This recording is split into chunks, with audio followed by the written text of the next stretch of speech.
أشهد أن لا إله إلا الله وحده لا شريك له وأشهد أن محمدا عبده ورسوله أما بعد فإن خير الحديث كتاب الله وخير الهدي هدي محمد صلى الله عليه وسلم ألا إن شر الأمور محدثاتها وكل محدثة بدعة وكل بدعة ضلالة وكل ضلالة في النار. اللهم صل على محمد وعلى آل محمد وبارك وسلم وصل عليه. أعوذ بالله السميع العليم من الشيطان الرجيم. بسم الله الرحمن الرحيم. فليعبدوا رب هذا البيت الذي أطعمهم من جوع وآمنهم من خوف. اللهم انفعنا بما علمتنا وعلمنا ما ينفعنا وزدنا علما. اللهم فقهنا في الدين وعلمنا التأويل. رب اشرح لي صدري ويسر لي أمري واحلل عقدة من لساني يفقهوا قولي. صدق اللہ العظیم. تمام قسم کی تعریفات، تحمیدات، کبریائی اور بڑائی اللہ مالک الملک کے لیے ہے. درود و سلام امام الہدا، امام الانبیاء، میرے اور آپ کے رہبر و رہنما جناب محمد الرسول اللہ صلی اللہ علیہ وسلم کی ذات گرامی قدر پر. محترم بھائیوں، آج کا یہ جدید اور ترقی یافتہ دور جو اقتصادی اور معاشی، سیاسی اور سماجی، علمی اور فکری میدانوں میں اپنی حد کمال کو پہنچا ہوا ہے،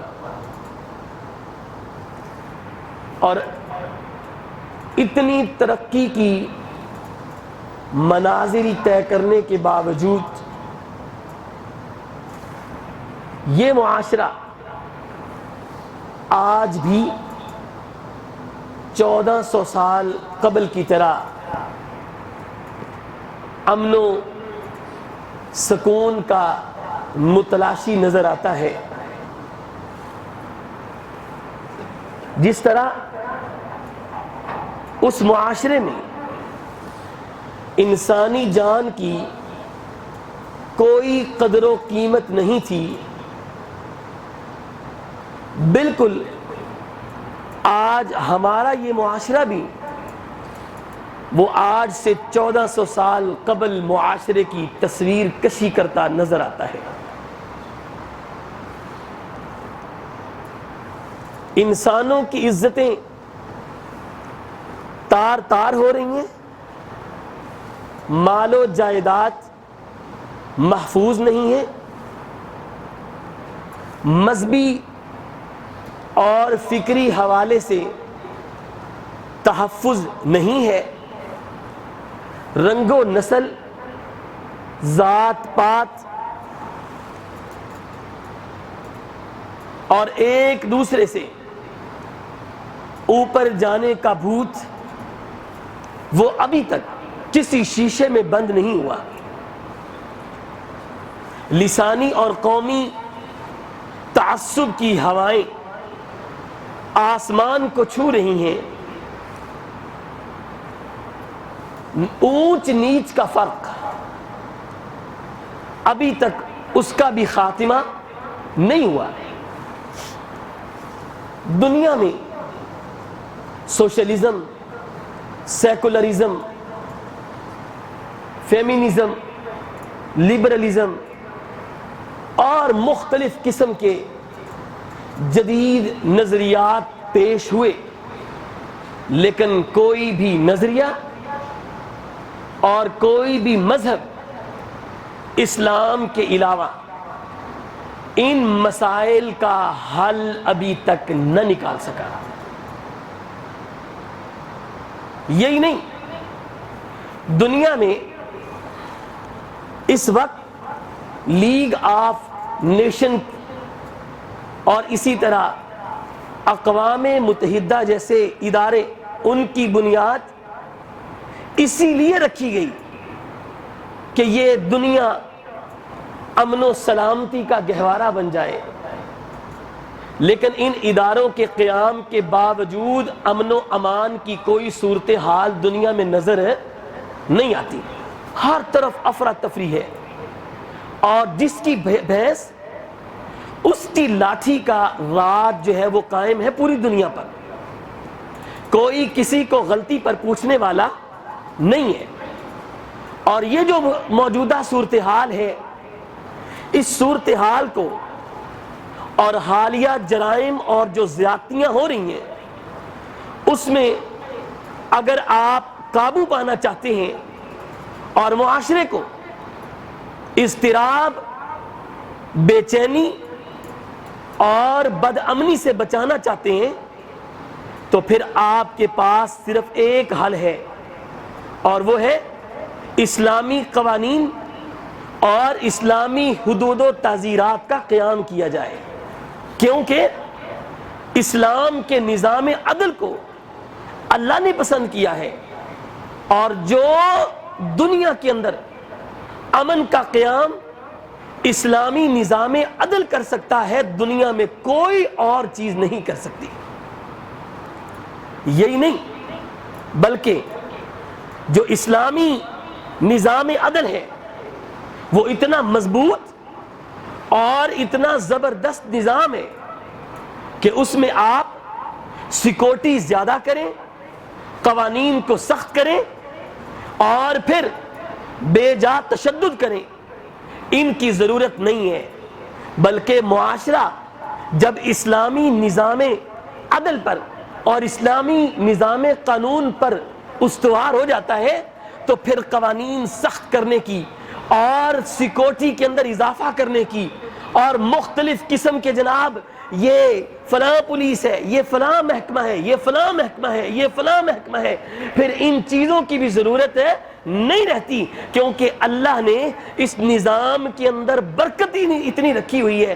اگر کوئی بندہ اس نظام کو اپنی زندگی کا، اپنی ملک و سلطنت کا، اپنی قوم کا، اپنے معاشرے کا، اپنے ملک کا حصہ بنا لیتا ہے تو اللہ اس کے اندر جو ہے وہ کبھی بھی افراتفری اور بے اطمینانی کو جگہ نہیں دیتے۔ میرے بھائیوں،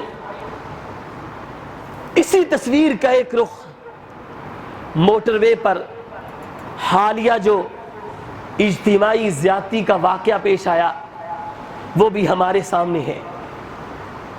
ایک نہتی عورت، اس کے سامنے اس کے بچوں کے سامنے ذلیل و خوار کیا گیا، اس کی عصمت دری کی گئی۔ یہ اندوہناک منظر، یہ آج 1400 سال گزرنے کے باوجود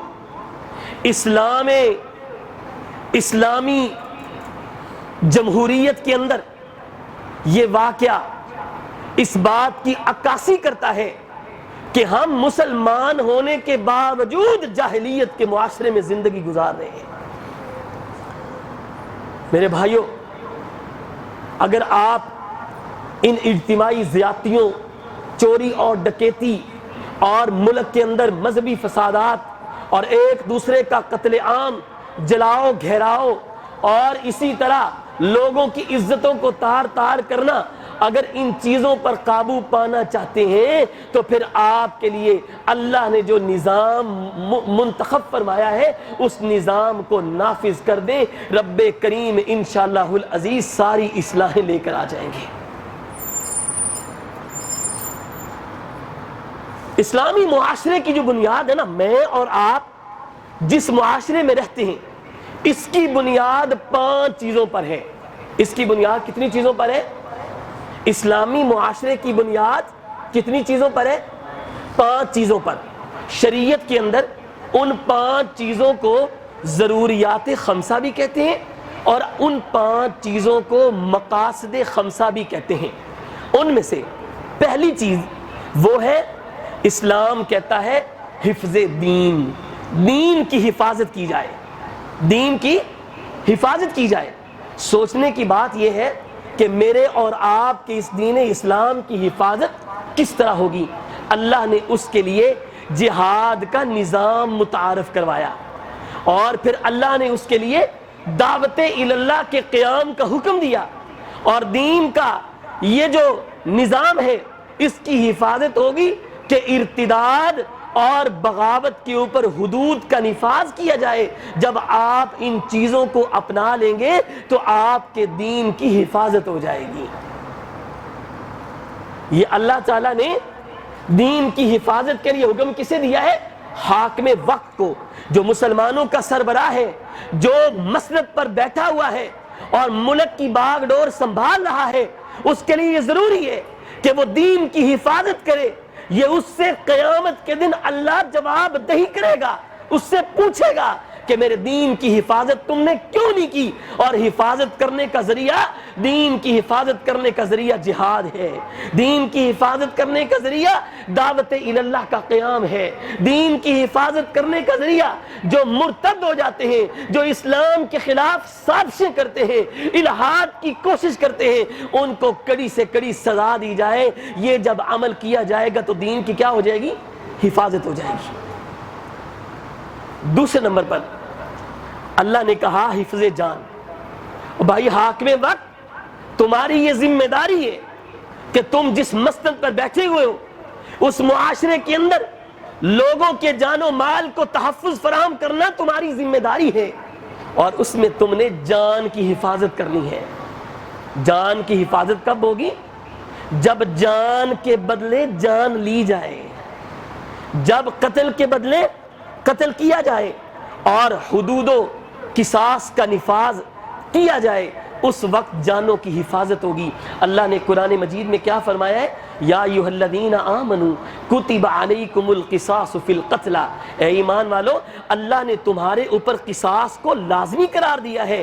ایک جان کے بدلے دوسری جان کو قتل کرنا، یہ ہے قصاص، یہ ہے قصاص۔ وہ چاہے عورت کو قتل کرتی ہے، مرد کو قتل کرتا ہے، آزاد کو قتل کرتا ہے، غلام کو قتل کرتا ہے، تو اسلام کا اور میرے اور آپ کے اس رب کے قرآن کا یہ نافذ کردہ نظام ہے کہ جان کے بدلے جان لی جائے۔ کیوں لی جائے؟ اس لیے کیونکہ نبی کریم صلی اللہ علیہ وسلم نے عرفات کے میدان میں خطبہ دیتے ہوئے حجۃ الوداع کا فرمایا تھا، ان دماءکم واموالکم واعراضکم حرام علیکم کحرمت یومکم ھذا فی شہرکم ھذا وفی بلدکم ھذا۔ اللہ کے نبی نے میدان عرفات میں لوگوں کو خطبہ دیتے ہوئے فرمایا تھا، لوگوں میں محمد صلی اللہ علیہ وسلم تمہیں یہ کہتا ہوں، اللہ نے تمہارے خون کو، اللہ نے تمہارے مالوں کو، اللہ نے تمہاری عزتوں کو دوسروں پر حرام کر دیا ہے۔ کس طرح؟ جس طرح اللہ کے نزدیک اس مہینے کی حرمت ہے، جس طرح اللہ کے نزدیک اس شہر کی حرمت ہے، جس طرح اللہ کے نزدیک اس یوم عرفہ کی حرمت ہے، جس طرح ان چیزوں کا احترام ہے، اللہ نے اسی طرح کسی کے مال کے اوپر، کسی کی جان کے اوپر اور کسی کو ناحق قتل کرنا، اس کا خون بہانا، اللہ نے ان چیزوں کی طرح ان چیزوں کو بھی احترام اور معزز ٹھہرایا ہے۔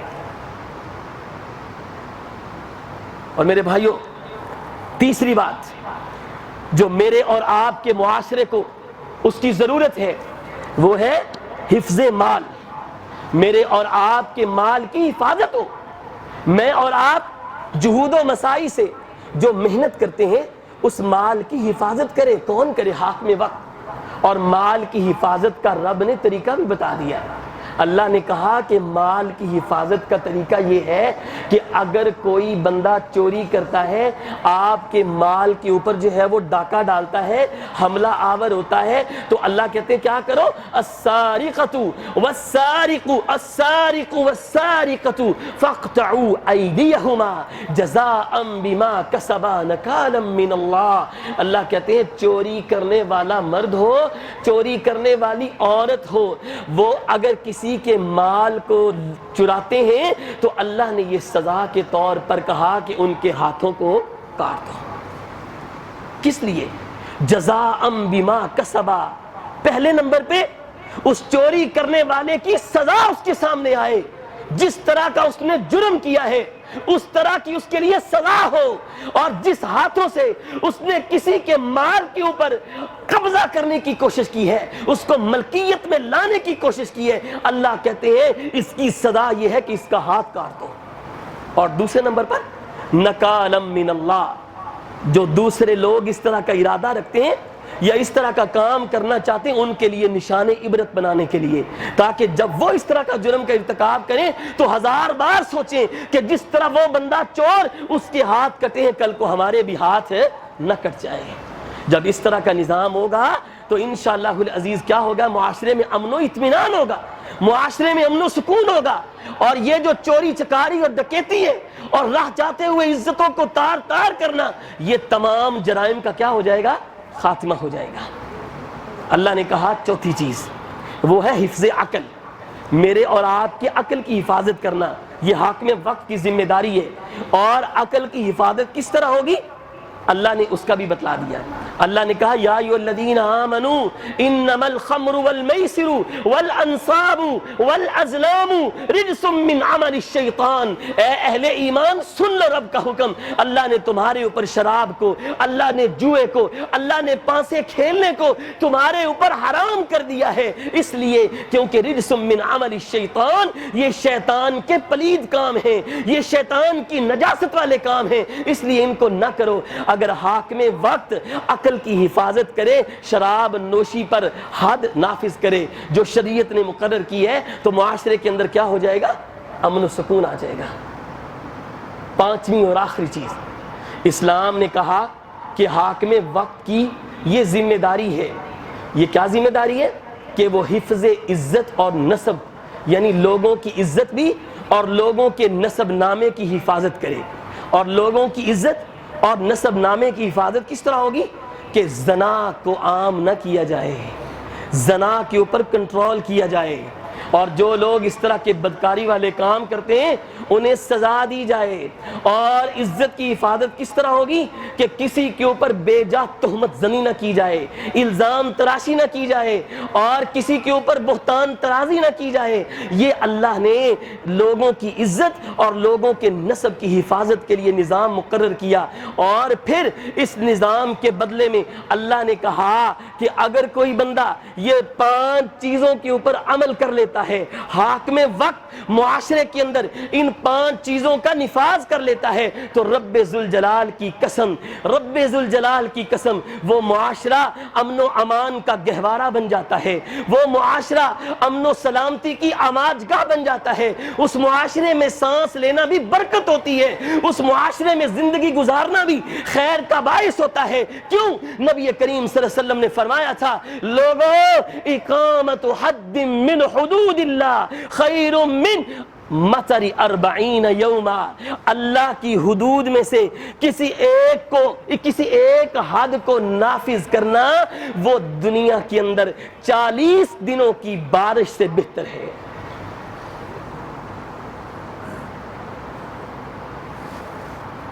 اسلام نے زنا کی حرمت کا ہمیں کہا کہ زنا ایک اچھا عمل نہیں ہے، بدکاری کرنا اچھا عمل نہیں ہے، لوگوں کی عزتوں کے اوپر اور لوگوں کے نسب ناموں کو خراب کرنا یہ اچھا عمل نہیں ہے۔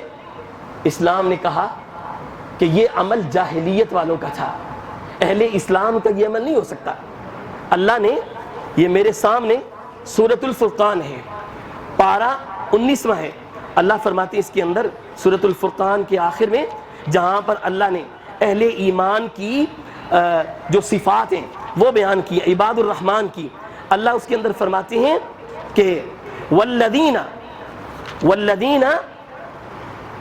لا يدعون مع اللہ الہا آخر، اللہ کہتے ہیں اہل ایمان تو وہ ہیں جو اللہ کے ساتھ کسی کو شریک نہیں کرتے، اللہ کے ساتھ کوئی دوسرا انہوں نے اپنا رب نہیں بنایا ہوتا، مدد مانگتے ہیں تو اللہ سے مانگتے ہیں، حاجت روا سمجھتے ہیں تو اللہ کو سمجھتے ہیں، مشکل کشا سمجھتے ہیں تو اللہ کو سمجھتے ہیں، اولادیں دینے والا سمجھتے ہیں تو اللہ کو سمجھتے ہیں۔ اللہ کے ساتھ اللہ کی الوہیت میں، اللہ کے اختیارات میں، اللہ کی ربوبیت میں، اللہ کے اسماء و صفات میں کسی دوسرے کو شامل کرنے کی اہل ایمان کوشش نہیں کرتے۔ اور آگے فرمایا والذین لا يدعون مع اللہ الہا آخر ولا يقتلون النفس التي حرم اللہ الا بالحق، اللہ کہتے ہیں اہل ایمان لوگوں کو بغیر کسی حق کے قتل بھی نہیں کرتے۔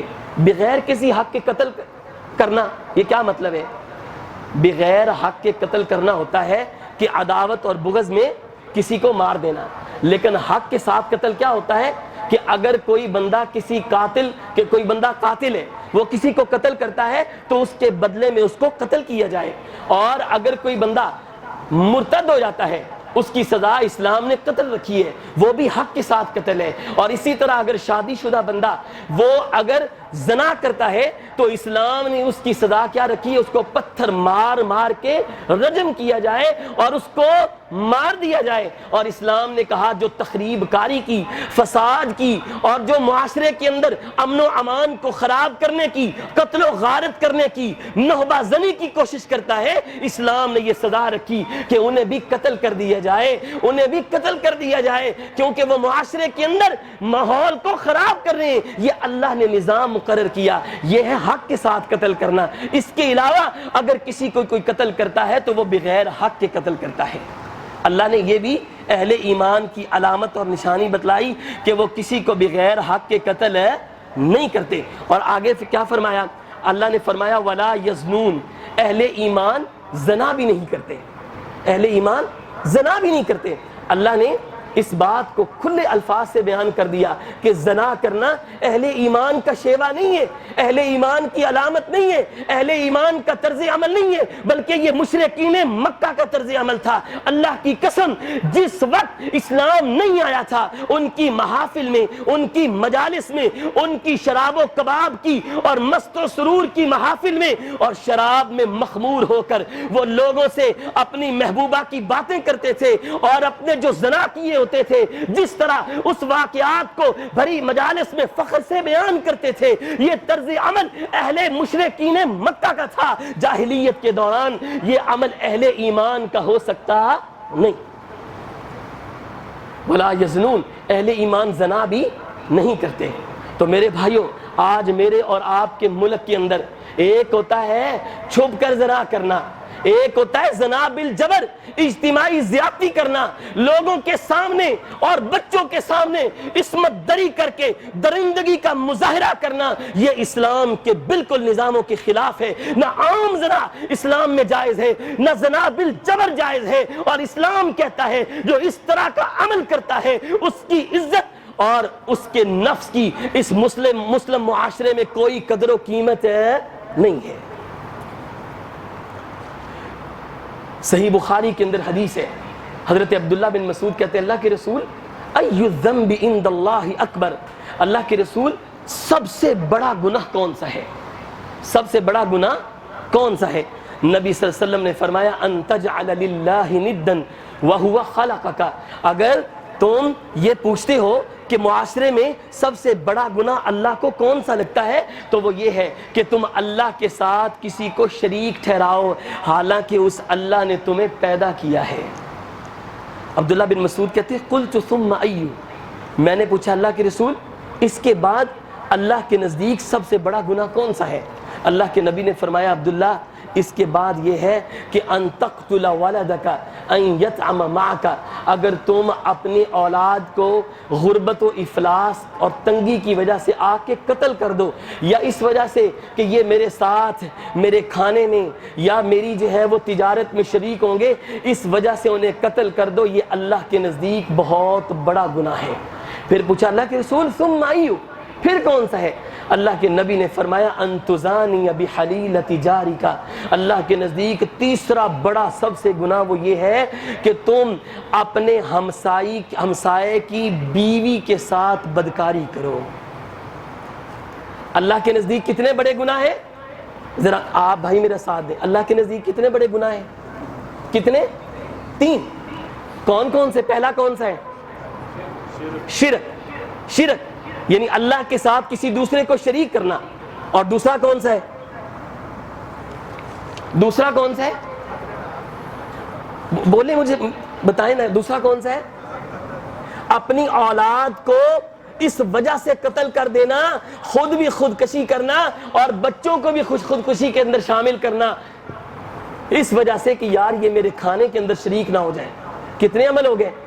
2۔ اور تیسرا کون سا ہے؟ کہ اپنے ہمسائے کی بیوی کے ساتھ زنا کرنا، بدکاری کرنا۔ یہ 3 عمل اللہ کے نزدیک بہت بڑے گناہ ہیں، بہت بڑے گناہ ہیں۔ میرے بھائیوں، اب اگر ہم اسلام کا نظام دیکھتے ہیں تو اسلام نے ہمیں کون سا نظام دیا؟ اللہ نے کہا قرآن مجید کے اندر وَلَا تَقْرَبُوا الزِّنَا، زنا کے قریب نہ جاؤ۔ اللہ نے یہ نہیں کہا زنا نہ کرو۔ بڑا نکتہ ہے، اللہ میں تیرے قرآن پہ قربان جاؤں اور تیرے انداز بیان اور تیری فصاحت و بلاغت پہ قربان جاؤں۔ اللہ نے کیا کہا؟ وَلَا تَقْرَبُوا الزِّنَا، زنا کے قریب بھی نہ جاؤ۔ یہ نہیں کہا کہ لوگوں زنا نہ کرو، یہ کہا ہے، یہ نہیں کہا، قریب کا لفظ استعمال ہوا ہے کہ زنا کے قریب بھی نہ جاؤ۔ اگر آپ کے سامنے ایک ایسا عمل ہو رہا ہے، آپ کو پتا ہے کہ وہ چیز مجھے قریب آنے پر نقصان پہنچائے گی، میری جان کی وہ قاتل بن جائے گی، آپ اس چیز کے قریب جائیں گے؟ جائیں گے؟ نہیں جائیں گے۔ تو اللہ نے یہ سمجھایا کہ زنا اتنی خطرناک چیز ہے کہ اس کو کرنا نہیں، بلکہ زنا کے قریب بھی نہیں جانا۔ اور زنا کے قریب کس طرح جاتا ہے بندہ؟ زنا کے قریب کہ بندہ ایسے وسائل، ایسے اسباب، ایسے محرکات، ایسے ذریعے، ایسے طریقے اختیار کرے جو زنا کے قریب لے جانے کا سبب بنتے ہیں، اور میرے رب نے وہ محرکات اور وہ اسباب جو زنا کے قریب لے جانے والے ہیں، اللہ نے ان کے اوپر بھی پابندی لگا دی، اللہ نے ان کو بھی اختیار کرنے کی اجازت نہ دی۔ اور وہ کون کون سے ایسے کام تھے جو زنا کے قریب لے جانے والے تھے، جو زنا کروانے والے تھے، جو زنا کے وسائل اور اسباب کے اندر آتے ہیں؟ ان میں سے پہلا، نگاہوں کی حفاظت نہ کرنا، شرمگاہ کی حفاظت نہ کرنا۔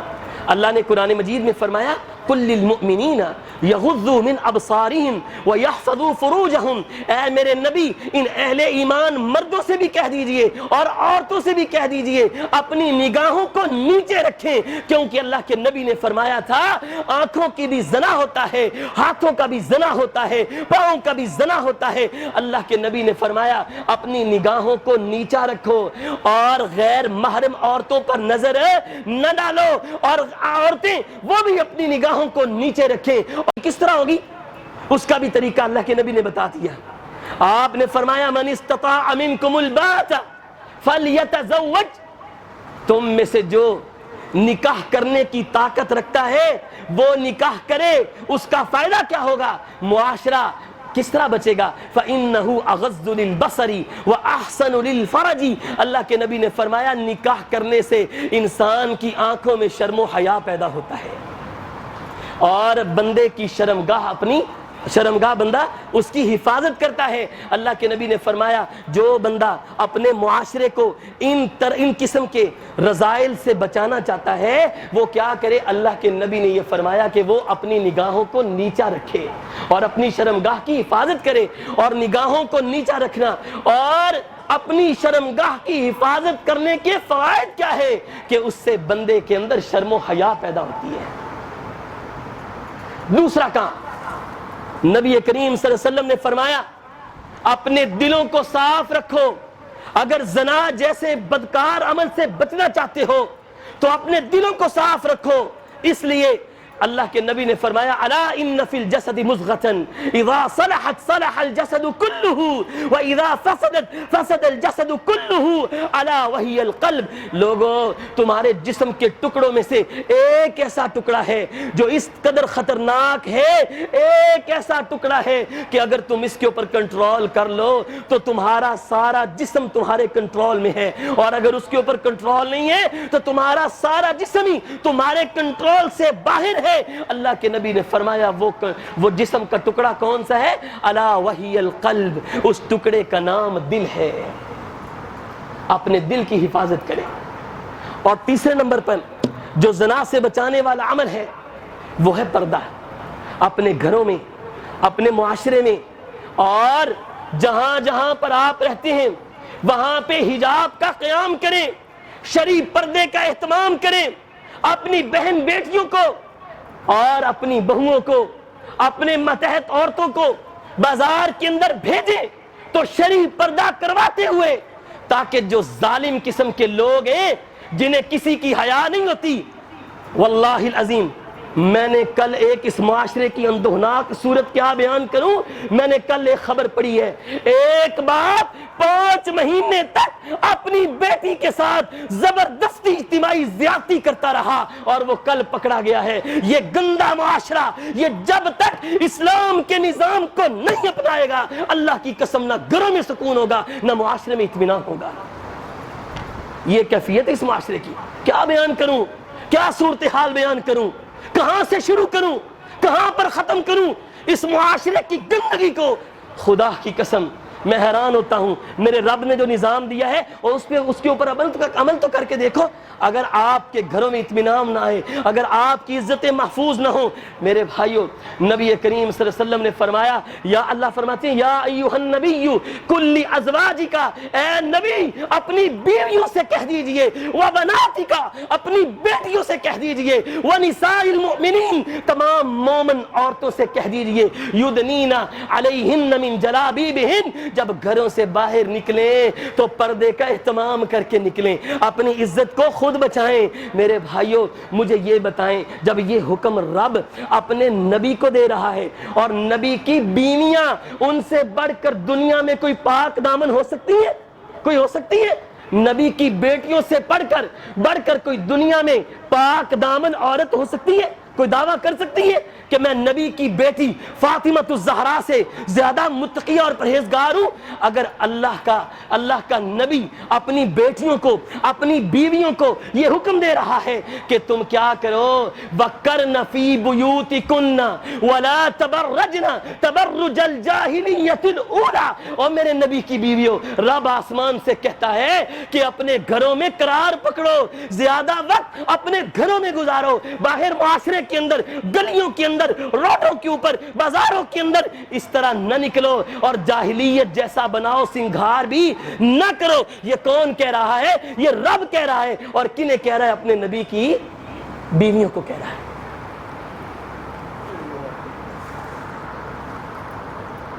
پانچویں چیز، غیر محرم کے ساتھ خلوت اختیار نہ کی جائے۔ نبی کریم صلی اللہ علیہ وسلم نے فرمایا لا یخلون رجل بامرأة الا مع ذی محرم، کوئی عورت بھی بغیر محرم کے کسی بندے کے ساتھ خلوت اور تنہائی اختیار نہ کرے۔ فقام رجل یا رسول اللہ، ایک آدمی کھڑا ہوا، ایک صحابی کھڑے ہوئے، کہنے لگے اے اللہ کے رسول، خرجت امرأتی حاجتاً، میری جو وائف ہے، میری زوجہ، وہ حج کے لیے ابھی بغیر محرم کے نکلی ہے۔ کس کے لیے نکلی ہے؟ حج کے لیے۔ کس کے لیے؟ بھائی جان میں بولیں، کس کے لیے نکلی ہے؟ کس کی بیوی ہے؟ صحابی کی بیوی ہے، اور جس کے ساتھ نکلی ہے، جن عورتوں کے ساتھ، وہ بھی تو صحابیہ ہوئی نا، وہ بھی تو زمانے کی پاک عورتیں ہوئی۔ کہتا ہے اللہ کے نبی میری بیوی حج کے لیے نکلی ہے۔ نبی کریم صلی اللہ علیہ وسلم نے فرمایا، آگے سے کہتا وقت طبت فی غزوۃ کذا و کذا، اللہ کے نبی میرا نام فلاں غزوے میں، فلاں جہادی مارکے میں آ گیا ہے، اور میں جہاد کے لیے بھی تیار ہوں، جانا چاہتا ہوں، اسی لیے میں نے اسے حج جیسے مقدس سفر کے لیے خواتین کے ساتھ روانہ کر دیا۔ ذرا نوٹ کریں، کام نوٹ کریں، بی بی کہاں جا رہی ہے؟ اس کی حج کے لیے، اور یہ جو بندہ ہے یہ کہاں جا رہا ہے؟ جہاد کے لیے۔ دونوں عمل چھوٹے چھوٹے عمل دونوں۔ اب نبی صلی اللہ علیہ وسلم نے فرمایا اسے، اوکے بھائی اسلام کا دفاع ہم کر لیں گے، جہاد بھی ہو جائے گا، اسلام کا غلبہ بھی ہو جائے گا، لیکن میں محمد صلی اللہ علیہ وسلم تمہاری بیوی اکیلی بغیر محرم کے جا رہی ہے، میں تمہیں غزوے کے لیے نہیں بھیجنا چاہتا، ارجع، لوٹ جا، چلا جا، فحج مع امرأتک، اپنی بیوی کے ساتھ حج کر، تیرے جہاد کی ضرورت نہیں، جا اپنی بیوی کی عصمت اور عزت کی حفاظت کر، وہ تیرے لیے زیادہ بہتر ہے۔ کچھ بات سمجھ آئی ہے؟ نبی صلی اللہ علیہ وسلم نے فرمایا، صحیح بخاری کی حدیث ہے، اور حدیث کا نمبر ہے 5233، دوسری حدیث، اللہ کے نبی نے فرمایا لا تسافر المرأة الا مع ذی محرم، کوئی بھی عورت اپنے محرم کے بغیر سفر نہ کرے، وہ گھر سے نہ نکلے۔ اس میں اس خاتون کو نشانہ نہیں بنانا چاہتا، نہ اس کے گھر والوں کو، نہ میں سی پی او صاحب کے بیان کو، کہ انہوں نے کہا ہے جی وہ گھر سے اکیلی کیوں نکلی ہے، اور بھائی ٹھیک ہے اس کی جو ہے نا وہ یہ غلطی ہے، حدیث کے مخالف اس نے عمل کیا، ٹھیک ہے، لیکن مجھے یہ بتائیں، انہوں نے کہا جی پیٹرول چیک کر کے نکلتی، اچھا جی پیٹرول اگر اس کا پورا ہوتا ٹھیک ہے وہ پہنچ جاتی، اگر پیٹرول بھی ہوتا گاڑی میں، لیکن اس کے ساتھ ساتھ اگر اس خاتون کی گاڑی پنچر ہو جاتی یا اس کی گاڑی کے اندر کوئی فنی خرابی آ جاتی، تو جو لوگ تیار تھے اور وہ کافی دیر سے رسد لگا کر بیٹھے ہوئے تھے، کیا تب وہ انہوں نے پیٹرول موجود عزت کو محفوظ کر لینا تھا کہ تمہاری گاڑی میں پیٹرول ہے اب تمہاری عزت حفاظت میں؟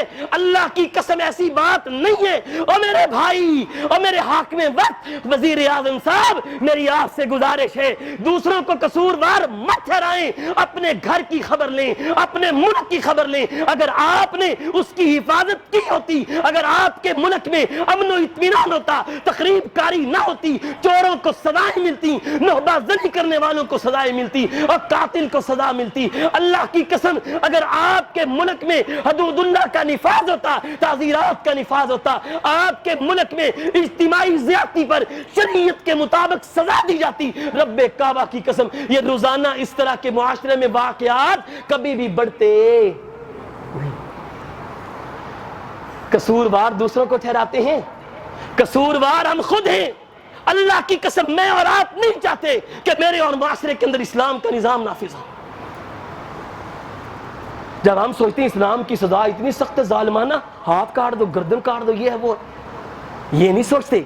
اللہ جو مجھ اور آپ سے اتنی شفقت اور محبت کرتا ہے، ان اللہ بالناس لرؤوف الرحیم، اللہ رؤوف بھی ہے، اللہ رحیم بھی ہے۔ اللہ کو نہیں پتا چل رہا تھا، اللہ کو نہیں تھا کہ میں نے اتنا سخت نظام بنایا ہے اور یہ لوگوں کی گردنیں کاٹنے والا ہے، یہ لوگوں کے ہاتھ کاٹنے والا ہے، معاشرے کو خون سے رنگین کرنے والی نظام ہے، میں اس کو کیوں اس شریعت کا حصہ بناؤں؟ اللہ کی قسم اللہ کو پتا تھا، لیکن یہ سزا ایک یا دو کو ملنی تھی تو باقیوں کے لیے عبرت بننی تھی۔ آج بھی ضرورت ہے حدود اللہ کا نفاذ کر لیں، اللہ کی شریعت کا نفاذ کر لیں، اسلام کے بنائے ہوئے قوانین سے اپنی زندگی کا، اپنے معاشرے کی بنیاد رکھیں اور مغربی قوانین کو چھوڑ دیں، وہ ہمارے لیے ہدایت اور خیر و برکت کا ذریعہ کبھی نہیں ہو سکتا۔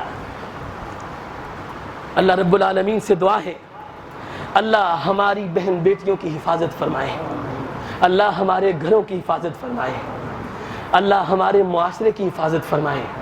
وما علی الا البلاغ المبین۔